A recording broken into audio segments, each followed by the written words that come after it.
কর্ণ ও জিৎ মুখার্জিকে বোকা বানিয়ে পরশুরাম আসে বিজিতের কাছে হাসপাতালে। হ্যাঁ বন্ধু, পরশুরাম ধারাবাহিকে আজকের পর্বে দেখানো হয়েছে এদিকে পরশুরাম শীতলের বাড়িতে আয়নার সামনে দাঁড়িয়ে নিজের পকেট থেকে বন্দুক বার করে এবং তা থেকে একটা গুলিও বার করে।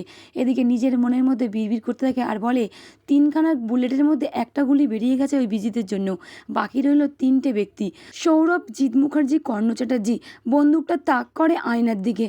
ঠিক তখনই ওখানে আসে শীতল। শীতল কিছুই বুঝতে পারছে না পরশুরামের আবভাব দেখে। এদিকে পরশুরাম মাথার মধ্যে ফোন দিয়ে এঁটে নিয়েছে যে দুটো বুলেট দিয়ে কি করে ওই তিনটে ব্যক্তিকে মারা যায়। এদিকে সন্দেহ দানা বাঁধে নন্দিনীর মনে। হঠাৎ করে আয়ুষী ফিরে এসছে কোথা থেকে, কোথায় বেঁচে ছিল, কে ওকে বাঁচিয়েছে এই বিজিতের হাত থেকে, তবে বিজিতকে কে গুলি করলো।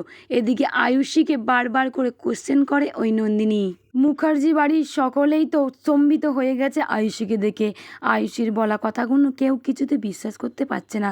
বিজিত যে তার ওপরে অত্যাচার চালিয়েছে, তাকে বিক্রি করে দেবার প্ল্যান করেছিল, সেটা আয়ুষী বলতে বাবিন ভীষণই রেগে যায়। আর বাবিন বলে, তুই কি ধোয়া তুলসী পাতা, তুই কি সতী সাবিত্রী আয়ুষী? এদিকে আয়ুষীও ছাড়ার পাত্রে নয়, পাল্টা জবাব দেয় বাবিনকে, কারণ বিজিতকে সে মন থেকে ভালোবেসেছিল। এরকম প্রতিদান দেবে, জোর করে সে বিয়ে করবে, আটকে রাখবে পরশুরামকে মেরে, সেটা কখনোই সে ভাবেনি আয়ুষী। এতদিন আয়ুষীর মা ত্রিপর্ণা বিজিতকে সাপোর্ট করতো, কারণ তার টাকা আছে, বিশালই বড় লোক, তাই তার মেয়েকে এরকম মাফিয়া গুন্ডার হাতে তুলে দিতে চেয়েছিল ওই ত্রিপর্ণা। আজকে আয়ুষীর মুখে সব ঘটনা শুনে ত্রিপর্ণার পায়ের তলা থেকে যেন মাটি সরে যায়। এদিকে প্রথম থেকে টটিনির মা রূপালী সব কথাই বলেছিল যে বিজিত ছেলেটা একদমই ভালো নয়, কিন্তু তার কথা কোনো তোয়াক্কা না করেই ওই ত্রিপর্ণা বিজিতের সঙ্গে আয়ুষীর বিয়ে ঠিক করেছিল। টটিনি বাধা দেওয়াতেই তাই তো টটিনি এরকম সর্বনাশ করলো। নন্দিনী, বিজিত, কর্ণ চ্যাটার্জি, জিৎ মুখার্জি একদিকে অত্যাচারের মুখে ওই আরাধ্যা কর্ণ চ্যাটার্জির বাড়িতে আটকে আছে, আর এদিকে আয়ুষী অত্যাচারিত হয়ে বিজিতকে শ্যুট করতে দেখেও সে ছুটে পালিয়ে এসছে নিজে বাঁচতে মুখার্জি বাড়িতে। নিজের বাবা একের পর এক ক্রাইম করে যাচ্ছে, সে কথা জানতে পেরে যে আয়ুষী সব ঘটনা খুলেই বলে যে নিজের বাবার জন্য আমাকে ওইখানে আটকে থাকতে হয়েছিল বিজিতের কাছে। বিজিতের অনেকগুলো বিয়ে বিজিত মেয়েদেরকে টোপ হিসেবে ব্যবহার করতো। প্রথমে সে ভালোবাসার নাটক করে ভালো প্রেমিক সাজতো, তারপরে তাকে বিয়ে করতো, আর বিয়ে করে বাইরে নিয়ে গিয়ে বিক্রি করে দিত। একথা শুনে ভূমি ভীষণই রেগে যায় আর বাবিনকে উচিত শিক্ষা দেয়। এদিকে বাবিন তো কর্ণ চ্যাটার্জি, জিৎ মুখার্জি ও বিজিতের সঙ্গে কাজ করছিল, তাই তো পরশুরামকে মেরে টটনির নামে সব কিছু দোষ চাপিয়েছিল। পরশুরামের হাতে এত মার খেয়েও তাও বাবিনের জ্ঞান শিক্ষা হয়নি। একের পর এক কুকর্মেতে যুক্ত আছে এই বাবিন, আর টটিনিকে কলঙ্কিত করার জন্য। এদিকে আয়ুষী সত্যজিৎ মুখার্জির হাত ধরে ভীষণই কান্নাকাটি করে। ঠিক তখনই নন্দিনী বলে, আয়ুষী, তুই কি দেখেছিস তোকে কে বাঁচিয়েছে আর বিজিতকে কে গুলি করেছে? তুই কি করে ওর কবল থেকে বেরিয়ে আসলি বলতো? এদিকে আয়ুষী কিছুতেই মুখ খুলছে না। ওদিকে সৌরভ নন্দিনীকে ফোন করে জানিয়ে দেয় যে আয়ুষীর মুখটা খুলতে, কারণ আয়ুষী সব কিছুই জানে কে এর পেছনে আছে। এদিকে আয়ুষী চুপচাপ আছে, কারণ সে স্বীকার করছে না কে বিজিতকে মেরেছে। ওদিকে বাবিন সব দোষ আয়ুষীর ওপর চাপিয়ে দেয়। এমন নয় তো তুই নিজে বাঁচতে বিজিতকে শ্যুট করে চলে এসছিস এখানেতে? বাবিনের মুখে এ কথা শুনে ত্রিপর্ণার পায়ের তলা থেকে মাটি সরে যায়। নিজের দাদা হয়ে নিজের বোনের ওপর এত বড় অ্যালিগেশন আনতে পারে?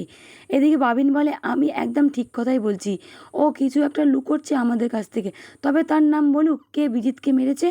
এদিকে মুখার্জি বাড়িতে চিৎকার করে আয়ুষ জানিয়ে দেয় যে যদি আমি বিজিতকে মারতাম তাহলে ওর মাথার এপুর ওপর করে দিতাম, আমি ভীষণই শান্তি পেতাম, কারণ আমার ওপর সে ভীষণই টর্চার করেছে। এদিকে নন্দিনী বলে, সব কথা ছাড়, তুই আগে বল বিজিতকে কে গুলিটা করেছে। এদিকে আয়ুষী চুপচাপ দাঁড়িয়ে থাকে আর সে পুরনো কথাগুলো ভাবতে থাকে, পরশুরাম যে ওকে ছদ্মবেশ এসে বিজিতকে গুলি করে বাঁচিয়েছিল, কিন্তু তবে কি আয়ুষী সব কথা জানিয়ে দেবে? এদিকে নন্দিনী সব কথা জানার জন্য উঠে পড়ে লেগেছে ওই আয়ুষীর পেছনে। এদিকে বাবিন সবটা জানার জন্য সৌরভকে ফোন করে আর জিজ্ঞাসা করে এসব কি করে হলো। ওদিকে সৌরভ জানিয়ে দেয় যে বিজিত রাস্তায় গুলি খেয়ে পড়েছিল।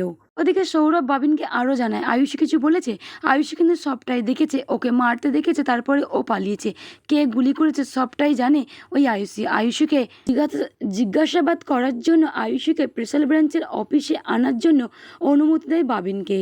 এদিকে তো সৌরভ আদা জল খেয়ে লেগে পড়েছে বিজিতকে কে মারলো। তবে কি সৌরভ জানতে পারবে পরশুরাম বিজিতকে শ্যুট করেছে?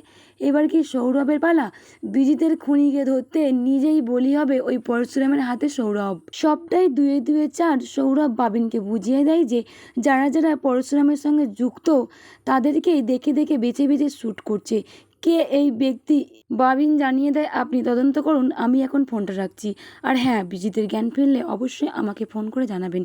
এদিকে সৌরভ মাথা নাড়িয়ে সম্মতি জানায়। ওদিকে সকলের চোখে ধুলো দিয়ে আবারও পৌঁছে যায় পরশুরাম বিজিতের কাছে। এবার বিজিতের শেষ যাত্রা শুরু।